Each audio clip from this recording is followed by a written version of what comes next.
From Bonnie and Clyde through Myra Hindley and Ian Brady, couples who commit crimes together stay together, or at least share a death or prison sentence, mostly. From paying off the drug dealer or gambling debts to just getting a twisted kick, criminal couples are a perfect storm of two bad people getting together to make a horrible mashup. Not just two people in love, crime spree couples have other, more nefarious interests, and if neither are repulsed or infatuated to extremes, it can get deadly real fast. A crime spree is a series of crimes committed in quick succession.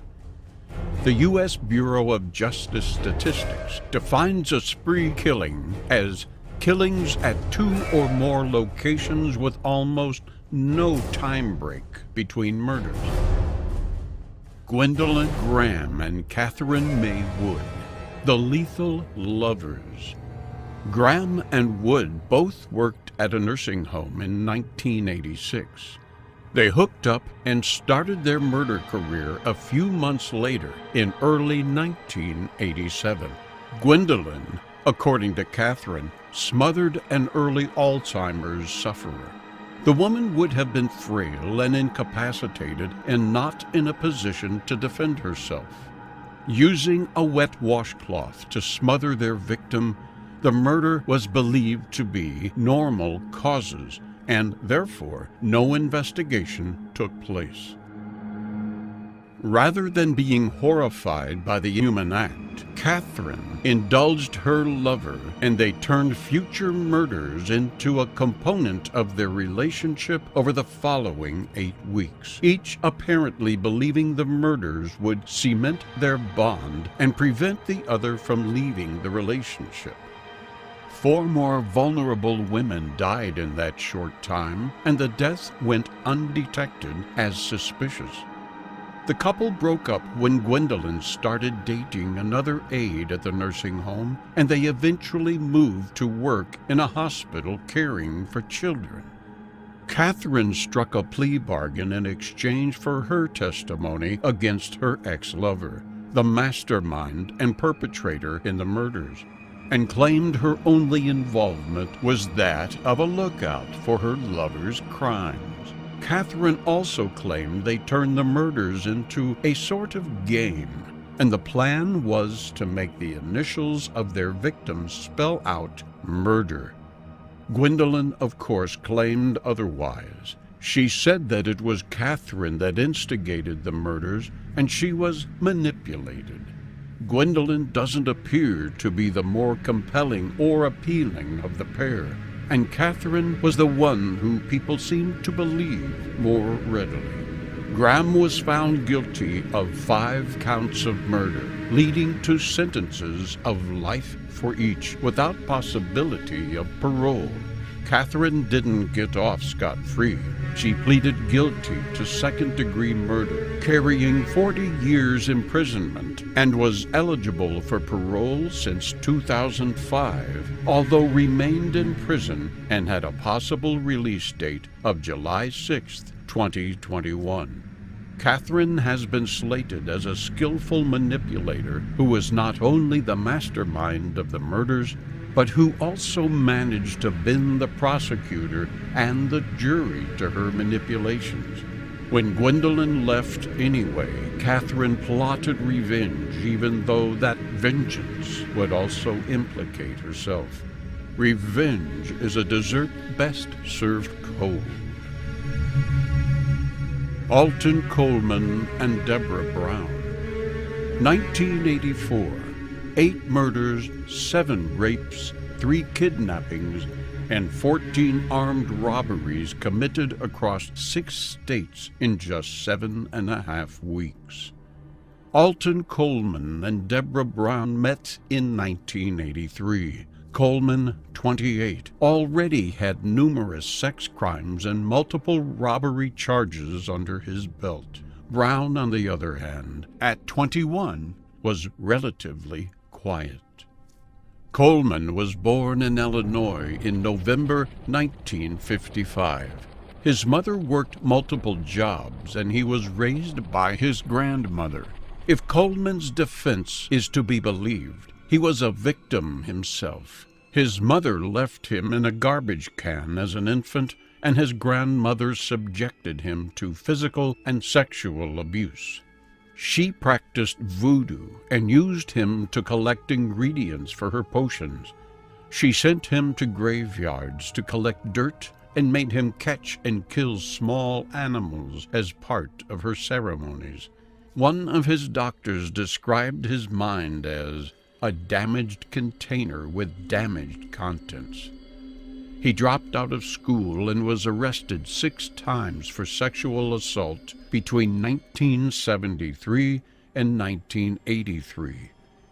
He was acquitted for 2 of the charges, and 2 other charges were dropped. He was about to stand trial for the sexual assault on a 14-year-old when he started on the crime spree with Deborah Brown. Brown also had her issues.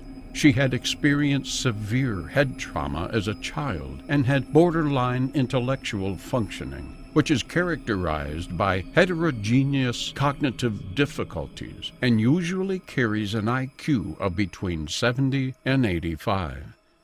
She was engaged to another man when she met Coleman and had no criminal record. Coleman and Brown's crime spree started in Wisconsin.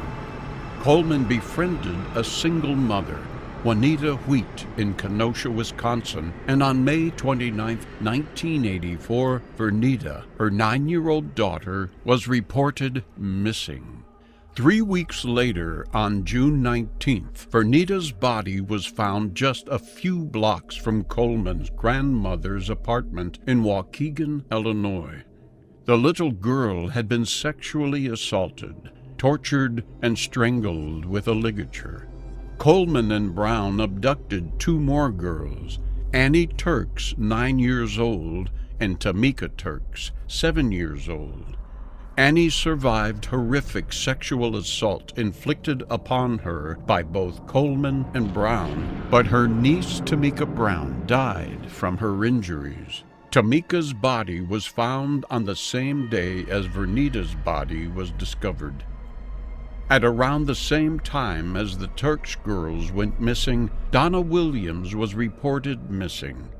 Her body was found a month later in a river in Detroit, sexually assaulted and strangled with a ligature.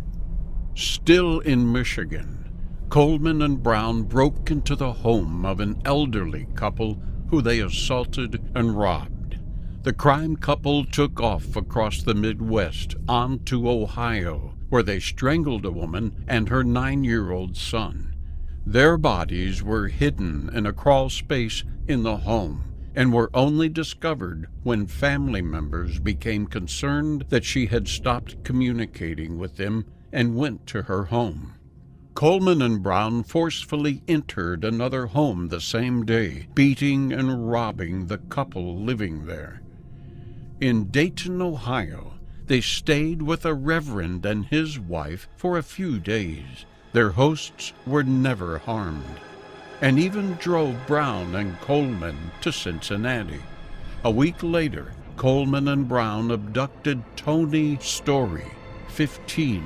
She disappeared on her way to a class at her junior high school. Her body was found 8 days after her abduction, and crucially, Coleman's fingerprint was left behind. The discovery led to the FBI placing Coleman and Brown on the top 10 most wanted list. A day after abducting Toni Story, Coleman and Brown broke into another home and assaulted Harry and Marlene Walters. They sexually assaulted Marlene, leaving her dead, with her husband surviving but permanently disabled by the brutal beating. Harry managed to contact the police and told them Coleman and Brown came on the pretext of looking at a camper van the couple had for sale. The camper van was stolen and was found in Kentucky days later. Coleman and Brown kidnapped a college professor while they were in Kentucky. They locked him in the trunk of his own car and stole it. They drove the car back to Ohio with the professor still locked in the trunk. He was rescued later. Coleman and Brown murdered again and stole the victim's car to head back to Illinois. The FBI found the couple in Evanston, Illinois, and they were captured on July 20th. By then, the couple had committed murder in 6 states and were being pursued by authorities from each. Coleman ultimately received 4 death sentences across 3 states, a record number at the time, while Brown was sentenced to death in both Indiana and Ohio, though the latter was commuted to life in prison. Coleman was executed by lethal injection in Ohio in April 2002, while Brown serves out her life sentence in Ohio. Carol M. Bundy and Doug Clark, the Sunset Strip killers. I can't take it anymore. I'm supposed to save lives, not take them. Bundy, in her confession to co-workers. Carol M. Bundy and Doug Clark met at a bar in January 1980 and went on to murder 8 people over the summer of 1980. Carol Bundy's childhood was believed to have been traumatic and filled with abuse. Her parents were both alcoholics, and her father started sexually abusing her at the age of 11, just after the death of her mother. He remarried, and Bundy was placed in foster homes until the age of 17, when she married a 56-year-old man, presumably to escape the foster system. None of her 3 marriages lasted long, and she had 2 sons by her abusive 3rd husband. Bundy started an affair with Jack Murray, the manager of the apartments where she lived. She became obsessed with Jack, a part-time country singer, and she once tried to bribe his wife to leave him so she could have him for herself. Jack's wife told him to evict Bundy, but Bundy was persistent. She followed him to nightclubs where he was singing, and it was at the nightclub Little Nashville where she met Doug Clark. Clark described himself as king of the one-night stands, but something resonated with Bundy, and he soon realized she was willing to assist in his dark fantasies. They moved in together almost immediately, and their affair took a twisted turn. Clark, in his early 30s and 5 years younger than Bundy, started to bring prostitutes home for threesomes. When a neighbor's 11-year-old daughter caught Clark's eye, Bundy helped him lure the girl back to their apartment for sexual photographs and erotic games. The photo sessions and games soon became boring, and Clark started sharing his fantasies of killing women during sex. He was alleged to have wanted to have sex as he killed a woman so he could feel her death spasm. In June 1980, Clark persuaded Bundy to purchase 2 automatic pistols for him. He abducted 2 teenage girls, Gina Norano and Cynthia Chandler, on Sunset Strip, killed them, and dumped their corpses near Ventura Freeway. In his confession to Bundy, he described the murders in great detail, including having sex with their corpses. Bundy, whether angry or jealous that he'd gone on with his own adventure without her, called the police anonymously and said she had information about the 2 murders. 2 weeks later, Clark killed 2 prostitutes in separate murders. Karen Jones and Exie Williams were murdered in the same fashion as his first victims, shot in the head and dumped where the bodies could be found.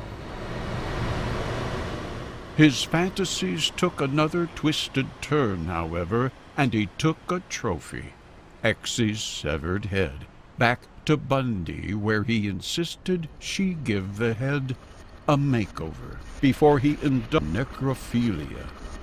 2 days later, they disposed of the head by putting it in a box and leaving it in an alley. Marnette Comer, a runaway, was found murdered 3 days later in San Fernando Valley woods. She was believed to have been killed 3 weeks before the discovery, making her Clark's first victim. Bundy continued to see Jack Murray in the meantime, and at some point she confessed to him about the murders. She quickly came to regret the confession and worried that Murray would go to the police. Bundy took Murray back to her van after his show on August 5th, murdered him, and decapitated him. She left a lot of evidence to the murder in the van, as well as the fact that she was seen leaving the club with Jack on that night. About a week after Jack Murray's murder, Bundy finally broke down and confessed the crimes to her co-workers. They called the police, and Bundy confessed further to all the women she and Clark had murdered over the summer. Clark was charged with 6 murders, and Bundy was charged with 2. Clark acted as his own defense during the trial and tried to blame Bundy for everything, claiming he was the innocent party. Bundy accepted a plea deal and received a sentence of 52 years to life imprisonment. She died in 2003 of heart failure. Clark received a death sentence. Susan and Michael Bear Carson, the San Francisco witch killers, on a mission from God to exterminate anyone they believed to be a witch. Murdered at least 3 people between 1981 and 1983. James Clifford Carson met Susan Barnes in Phoenix in the late 1970s. They were a couple of divorced parents who were both into drugs and mysticism. Susan knew James was the one because she saw it in a vision whilst on mescaline. They married, sold a house in Scottsdale, and went traveling around Europe on the money. They returned once the money ran out, having changed their names to Michael and Susan Bear. Self-described pacifist, vegetarian, Muslim warriors. The visions became wilder until they decided their mission in life was to kill witches. The couple moved into a Haight-Ashbury apartment with 22-year-old actress Karen Barnes. In March 1981, Susan had another vision that Karen was a witch. Michael killed the actress under Susan's instructions when she objected to becoming Michael's polyamorous other wife. Michael hit Karen over the head with a frying pan and stabbed her 13 times. The pair covered Karen's body, graffitied the walls, including using Susan's name, and left the apartment. Friends of Karen tipped off police about the victim's weird roommates and their strange beliefs, but the Bears were long gone. Susan Bear later confessed to Karen's murder. She showed no remorse as she explained Karen was a witch and not to be killed. The Bears laid low in Northern California for a year when they moved to Humboldt County, South California, to work on a marijuana farm. In a clash of personalities, Susan decided fellow worker Clark Stevens was also a witch and needed to be killed. The decision may have come about because of Stevens cussing out Susan, but the outcome was the same as before. Michael Bear shot Clark Stevens in the face and burned his body in the nearby woods. 2 weeks later, Stevens' charred remains and ID were found. The Bears were at the top of the suspect list, but once again, they were long gone. In March of 1983, 2 years after the start of their witch hunt crusade, the murder of Karen Barnes, the couple hitchhiked to a nearby town near Bakersfield. They accepted a ride from John Hellier. At some point during the ride, John's leg touched Susan, and she didn't like it. She quickly decided John was another witch, and a struggle broke out inside the car as they drove along the Los Angeles highway.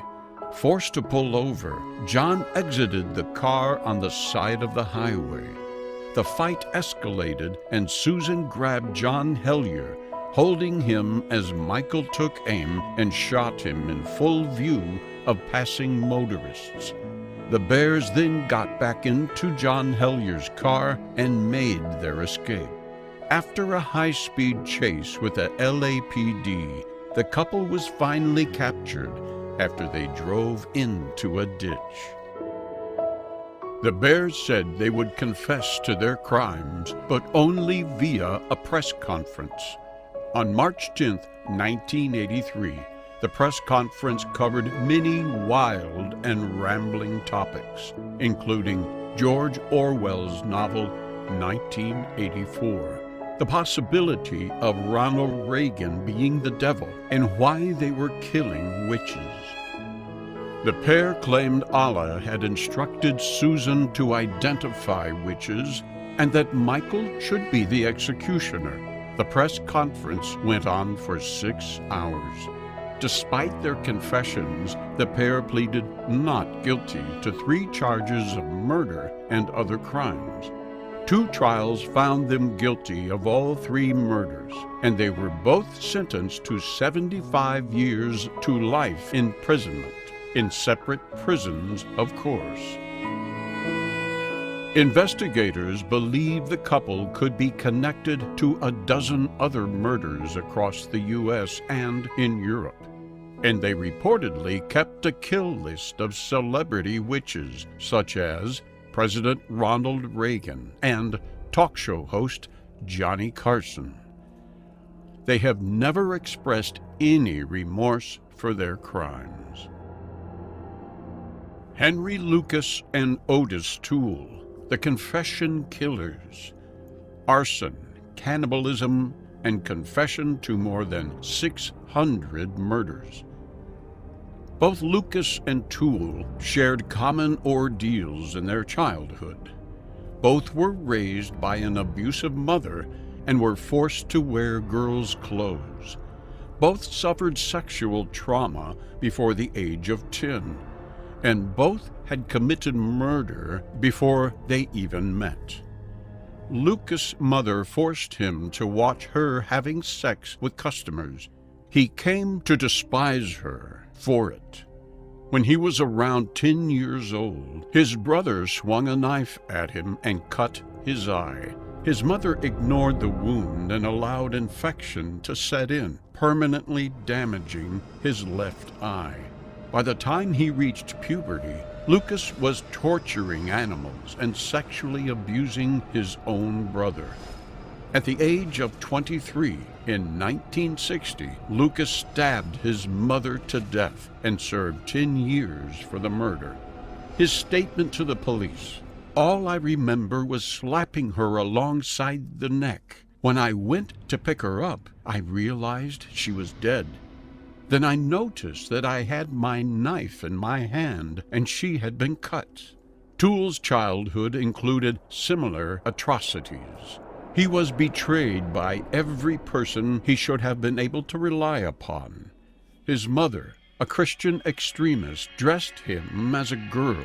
His sister molested him, and his father prostituted him to a neighbor at the age of 5 years old, and again to other friends when he was a teen.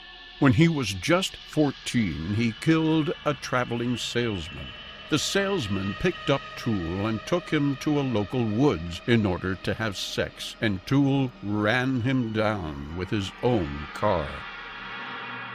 Lucas had been in and out of jail when he met Toole at a soup kitchen in 1976. They soon realized they shared more than a mutual attraction, quickly realizing they also shared a taste for murder. And they began a sexual relationship that quickly turned far more sinister as they set off across the country pursuing their darker desires. Lucas claimed that they killed more than 100 victims together from 1979 to 1981, often with Toole eating the remains. The victims were selected completely at random. Killing someone is just like walking outdoors. If I wanted a victim, I'd go and get one, he said. During the 1970s, Lucas and Toole traveled across 26 states, committing murder and mayhem.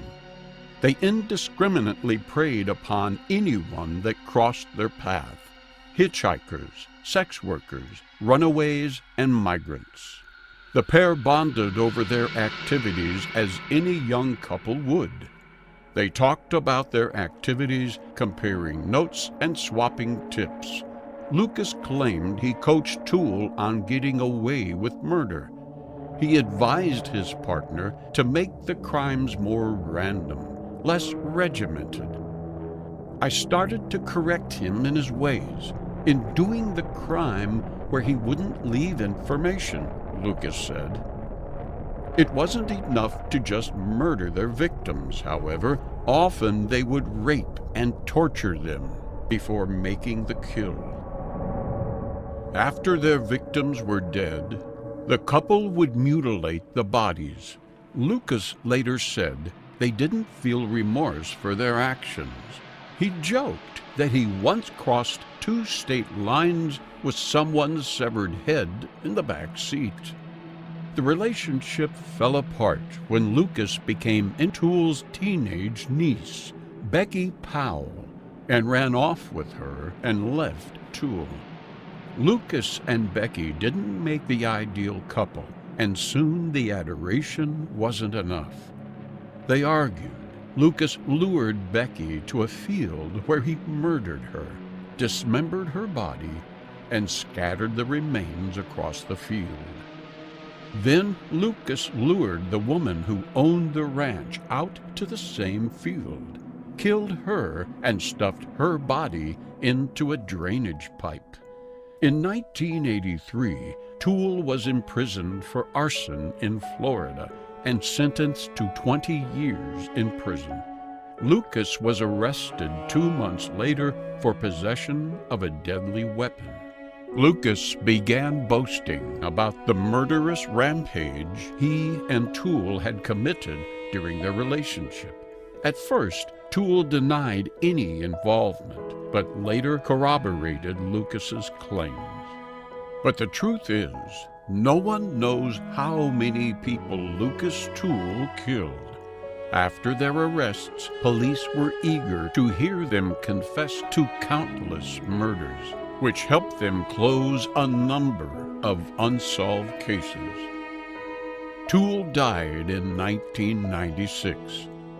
Lucas continued his confessions, admitting to hundreds of unsolved murders. He was eventually convicted of 11 homicides, including the death of Toole's young niece. He was also convicted of the murder of an unidentified woman dubbed Orange Socks, for which he was sentenced to death. By 1986, he confessed to and therefore helped law enforcement clear 213 unsolved cases.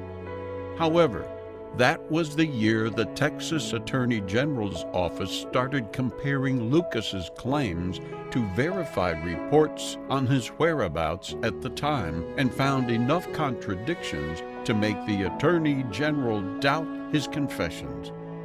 Lucas confessed to more than 600 murders. When his confessions were eventually doubted, he made another confession. "I made the police look stupid. I was out to wreck Texas law enforcement," he said. The motivation to lie about the crimes went beyond making law enforcement look stupid. Confessions also carried perks.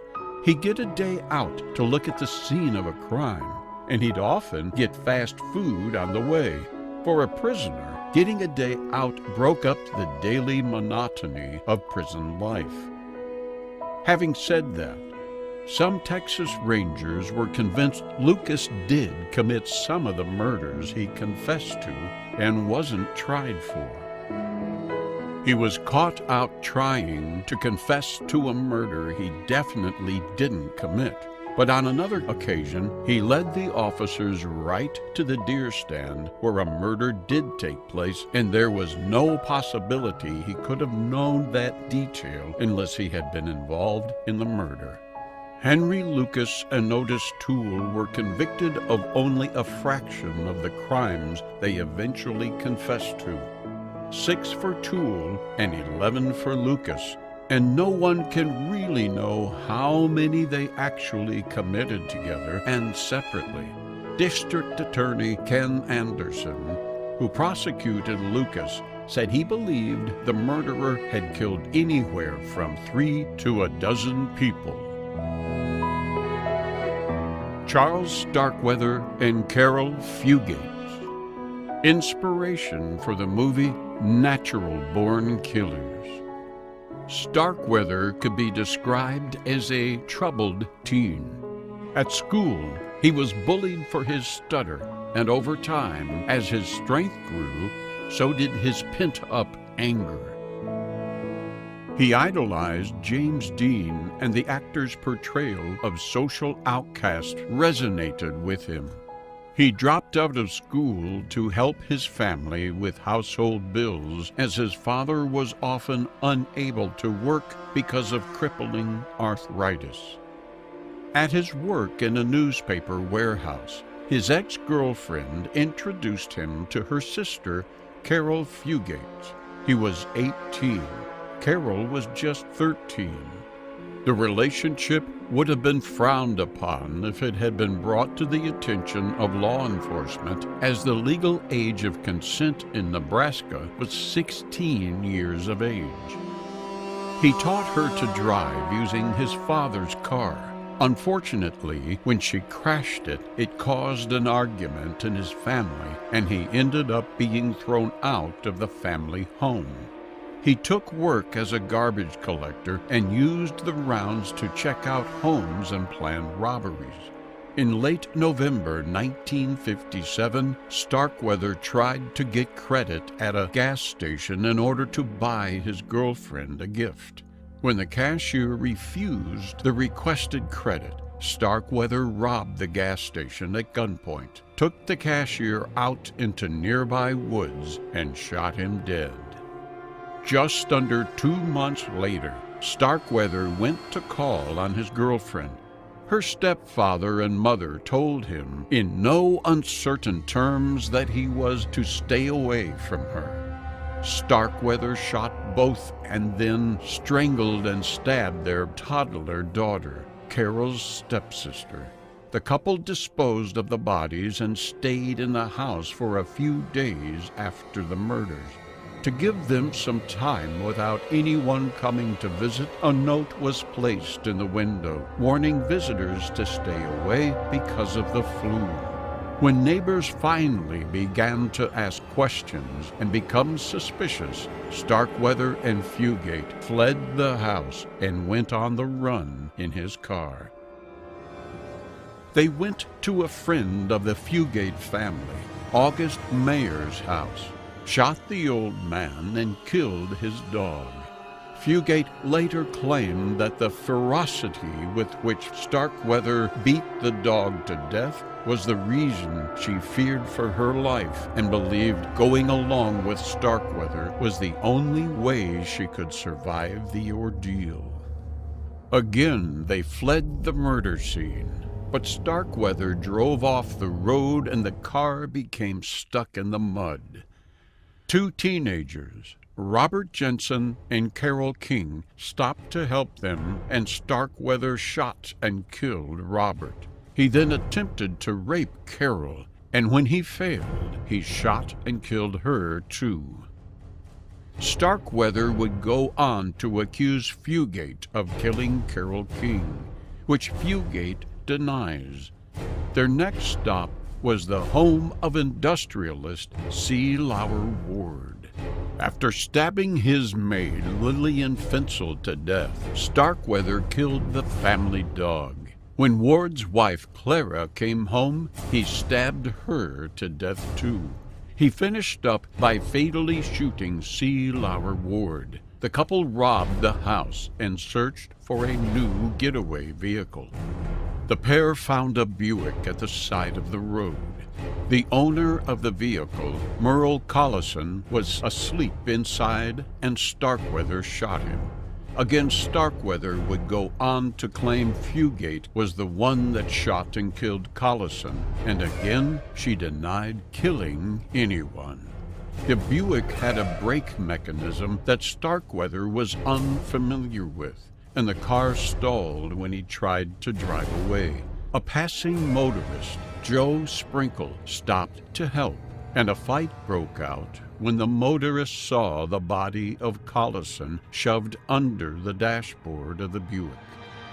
A Natrona County Sheriff deputy, William Romer, showed up as Starkweather threatened Joe Sprinkle with a gun. Fugate tried to seek the protection of the deputy, and Starkweather leaped into the car and made his getaway again, leaving her behind. Roadblocks were set up ahead, and though he attempted to blow through at 100 miles per hour, an exchange of gunfire made him rethink his strategy. One of the deputy's bullets shattered Starkweather's windscreen, cutting his ear. Starkweather pulled over and surrendered. The deputies were not impressed by the teenager's false bravado. He thought he was bleeding to death, one of the arresting officers said. That's why he stopped.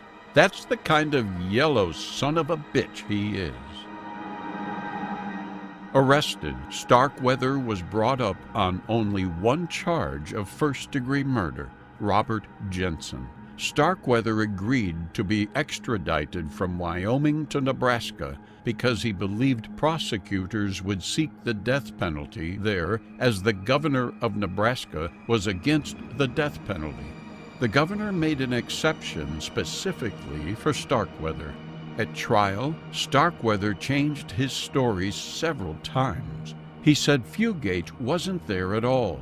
Then he said she was a willing participant. Starkweather was found guilty and sentenced to death.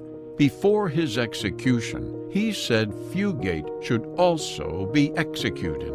He was executed on June 25, 1959. Throughout her trial, Fugate maintained that she was Starkweather's hostage and that he threatened to kill her family if she didn't follow him. She claimed that she was too terrified to run away while he drove her around on his killing spree.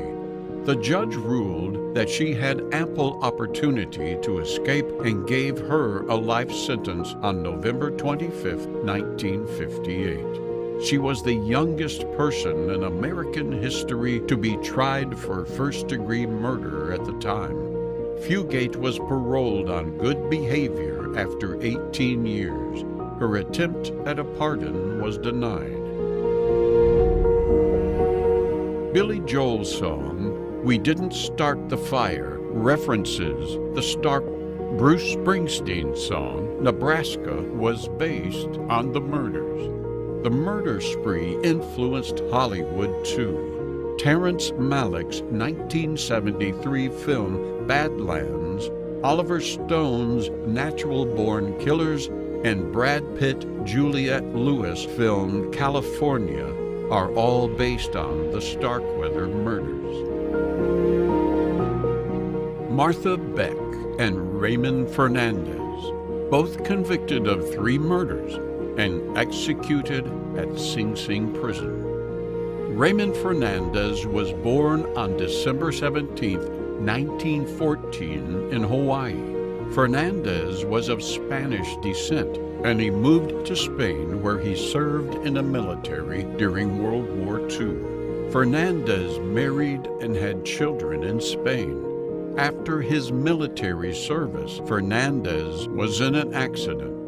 A steel hatch fell onto the top of his skull. The hospital discharged Fernandez after a lengthy stay, but some who were close to Fernandez reported that his personality changed after the accident. It seemed to have been the start of his career in crime. During a long prison sentence, another inmate introduced Fernandez to voodoo, and it's thought that he believed voodoo rituals made him irresistible to women. Martha Beck was born May 6, 1920, in Milton, Florida. She had a dysfunctional home environment and claimed her brother molested her. Beck's mother beat her when she tried to tell her about the molestation, and as soon as she could, Beck left home and moved to California. She worked odd jobs and put herself through nursing training, earning her nursing degree. She found work as a nurse on a military base and dated several officers. She became pregnant, but when she told the father, he committed suicide. Beck returned to Florida with her child and said the child's father was killed in battle overseas. She was soon dating again and became pregnant. The father married her, but they divorced after 6 months. Beck was obsessed with romance novels and the idea of finding the perfect man. She began responding to Lonely Hearts ads, and through such an ad, she met Fernandez. Beck and Fernandez corresponded for weeks before meeting. Fernandez wrote and asked Beck to send a lock of her hair, which she did. Fernandez didn't want the hair for any romantic reasons. He supposedly used it in a voodoo ritual. Fernandez found his first mark in a Lonely Hearts Club in 1946, an older woman. He dated her until he had gained enough of her trust to loot her bank account. The following year, he took Jane Thompson, the latest in a line of victims, to Spain on a cruise, with his estranged wife tagging along. Somewhere along the line, a little after Jane Thompson changed her will, leaving everything to Fernandez, she died in mysterious circumstances. Fernandez claims Jane died of a heart attack, but her mother believes she died in a train crash. No autopsy was performed to clarify the matter. Fernandez next targeted Beck as his next intended victim. A nurse and single mother surely had money to plunder. He lived in New York and she lived in Florida. They corresponded and he traveled to meet her. However, what Fernandez was not counting on were Beck's 2 children. She hadn't mentioned any children in her letters. He ended their first date early. Beck became distressed and threatened suicide if Fernandez stopped seeing her.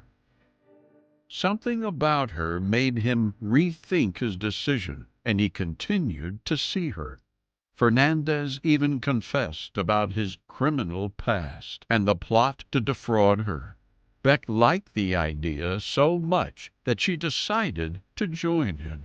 After being fired from her job, Beck moved to New York to join Fernandez. Soon after, Beck abandoned her 2 children at a local Salvation Army. That told Fernandez all he needed to know about her commitment to him. He had found his true soulmate in Beck, and from then on, she became his completely devoted partner in crime. The two sifted through Lonely Hearts ads. Fernandez played the part of a single man looking for the right woman, and Beck posed as his sister. As with many other notorious murder cases, the number of women Beck and Fernandez victimized has never been thoroughly determined. It could be as many as 20 or as few as 4. They traveled around the country as brother and sister. Fernandez dated women through Lonely Hearts ads under Beck's jealously watchful eye. Fernandez married one victim, Myrtle Young, in 1948. Beck refused to leave the couple alone, which must have seemed very weird for the newlywed bride. Beck's rule was that Fernandez couldn't have sex with their intended victims.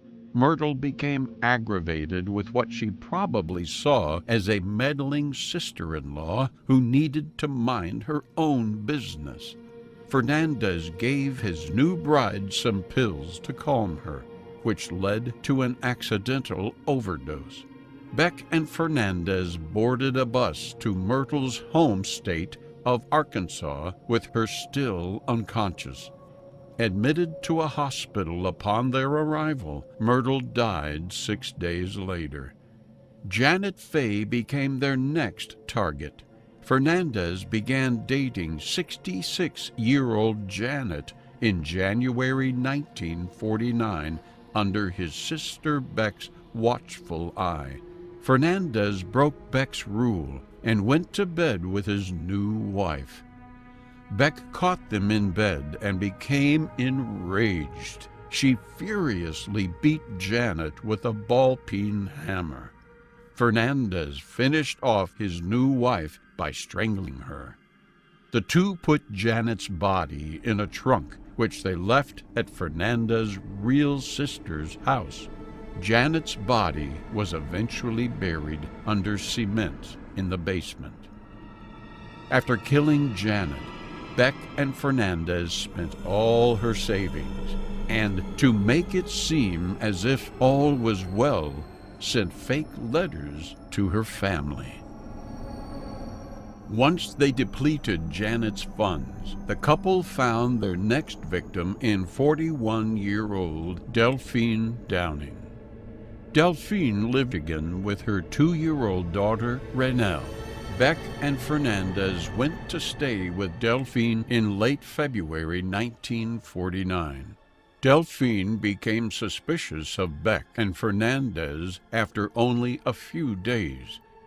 When she voiced her concerns and refused to marry Fernandez, and so giving him access to her funds, he gave her a dose of sleeping pills.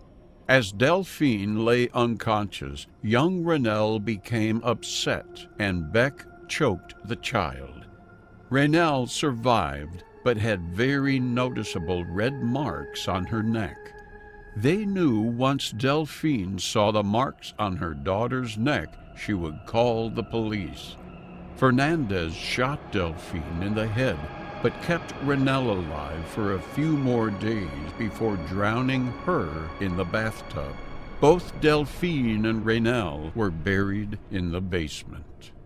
Neighbors reported the suspicious activity at Delphine's home. The next day, the police came to the house for a welfare check.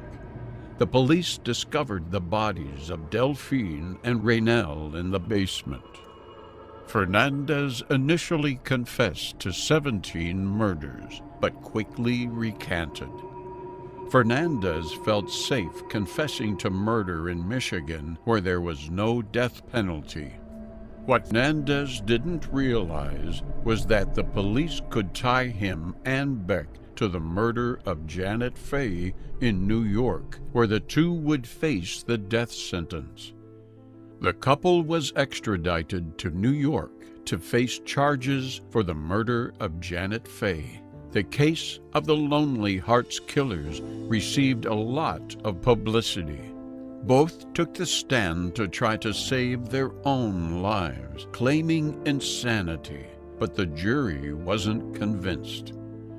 Fernandez's last words: "I want to shout it out. I love Martha. What do the public know about love?" Beck's last words: "My story is a love story, but only those tortured by love can know what I mean. I am not unfeeling, stupid, or moronic. I am a woman who had a great love and always will have it. Imprisonment in the death house has only strengthened my feeling for Raymond." Both were executed in the electric chair on May 8, 1951. Ray and Fay Copeland, oldest serial killers on death row. "You'll find nothing on my place," Ray told detectives. Ray and Fay Copeland were convicted of killing 5 drifters. Although no other bodies were discovered, it's likely that they killed at least 7 more.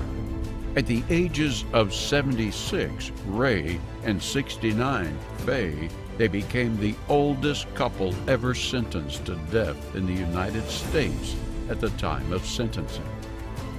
Fay was the oldest woman on death row until her sentence was commuted to life in prison in 1999.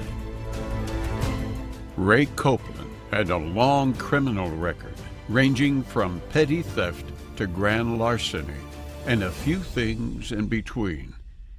He had a number of convictions and was notorious for writing bad checks. Born in Oklahoma in 1914, Ray Copeland had a hard childhood. He dropped out of school early to help the family finances and left school an illiterate boy with no prospects. During the Depression, when work was hard to come by, he started stealing. He stole a couple of hogs, and his father covered for him. He then started forging government checks in Harrison, Arkansas. He spent a year in county jail when he was caught. Marriage and children did not stop his criminal career. He continued to be arrested for stealing livestock or writing dud checks. He dragged his wife and young family from one town to the next, trying to keep one step ahead of the law. Despite the violence and abuse Ray inflicted upon his wife and children, she was brought up in a deeply religious family and believed divorce was a moral sin, and so she bowed my neck and took it. Ray was accused of stealing horses from a farmer neighbor, and though no charges were brought, he decided it was once again time to move on. They made their way back to Arkansas and hadn't been there a month before he was arrested for stealing cattle and served a year in the state penitentiary. Straight out of the penitentiary, he was arrested again for cattle theft, and once again, they moved on.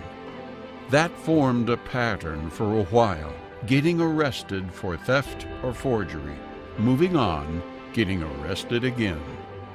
Finally, in 1967, Ray and Fay and their children settled on a 40-acre farm in Mooresville, Arkansas. Fay supported the family in motel jobs while her husband worked the farm, buying and selling livestock, forging checks, and generally scheming. Copeland began picking up hitchhikers to work on his farm sometime in the 1970s. His neighbors worried about the transient young men Ray brought into their neighborhood. Ray saw them as cheap labor and yet another scam. The drifters went to auction, bought stock with forged checks, and moved on before the check bounced. It all worked well until one of the drifters was caught and confessed to the scheme. Fay Copeland was once again arrested and sent to jail for forgery. When he got out of jail, Ray had already decided to work smarter on his next scheme. He offered $50 a week plus room and board to help out on the farm.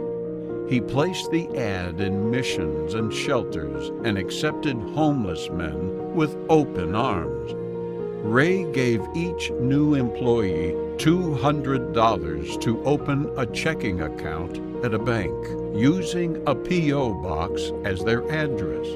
When the check through, they went to auctions to buy cattle that the man would pay for with his brand new checkbook. The cattle went to Ray's farm. The drifter drifted on, and the check bounced. One of the drifters, Dennis Murphy, was wanted for writing bad checks at cattle auctions. Police investigations found that the cattle had been taken from the auction in Fay Copeland's trailer, so the police went to ask Ray some questions. Ray claimed that Murphy had also written bad checks to him and said that one day he just up and left. The sheriff believed the story. Another drifter, Wayne Warner, brought a deputy from a different county, and the Copelands gave the same story. 7 men, all transient, all wanted for similar crimes, and they all had one common connection: Fay Copeland. In 1989, Jack McCormick called Missouri authorities and told them he'd seen human bones on Copeland's farm. The authorities used cadaver dogs to search the farm but turned up nothing. Under further questioning, McCormick recanted his statement about finding bones. But he told them about another scam Ray had drafted him into. McCormick said he was very afraid of Ray. He told police that he'd gone with Ray to shoot raccoon at a neighbor's farm, but he'd kept his eye on Ray. When Ray told him to poke about under the barn to scare the raccoon out, he turned to find Ray's .22 bolt-action Marlin rifle pointed at his head. McCormick talked his way out of the situation by promising to leave town and never come back. He told Ray he wanted to make good on the dud check he'd written and convinced Ray to take him to the bank so he could deposit his earnings to cover it. Ray took him into town, and McCormick slipped out of the back of the bank over to a used car lot where he took a car out on a test drive. McCormick tested that car all the way to Nebraska before making a call to the police. The police started linking the evidence together. 7 missing men, all wanted for check fraud at cattle auctions, all having some connection to the Copelands. Police got a tip that Ray often worked on neighboring farms, and one of the barns on one of the farms smelled bad. Dead animal bad. Police searched that property and found a shallow grave containing the remains of 3 men, all killed by a .22 bullet to the head. In another barn on the same property, he found another body, and in a well on another property, they discovered a body wearing a belt with the name Dennis on it. A search of the Copeland's farm uncovered many of the missing men's belongings, including a trophy quilt made of the men's clothing. The murder weapon, a .22 gauge bolt-action Marlin rifle, was taken into evidence. They also found a list of men's names hidden in a camera case. Some of the names had an X next to it. Most of the names were flagged in connection with the dud check scam. Identifying the bodies proved an almost impossible task. Drifters without medical or dental records are not easy to trace. Dennis Murphy was identified by the odd shape of jawbone. Forensic scientists were able to identify other bodies, and they all appeared on the list of names, and all had an X at the side. Ray and Fay Copeland were tried for 5 murders. Fay went to trial first and was convicted on all 5 counts. At Ray's trial, he was found guilty of the same and given the same sentence, sentenced to death by lethal injection. There is some doubt as to Fay Copeland's guilt. The only evidence found that she had anything to do with the murders was the list of names in her handwriting and the trophy quilt made of the clothing from the men. Her son claims she was a battered wife, victim of years of abuse. Fay said that whatever her husband said, she would comply without question for fear of being beaten. She refused a plea deal because she had no information to bargain with. She had no knowledge of the murders, and so had no knowledge of where any of the bodies were hidden. Though both were sentenced to death, neither died at the hands of an executioner. Ray died in prison hospital, and Fay suffered a stroke and was released on compassionate grounds to live out her days in a rest home. She died a year later.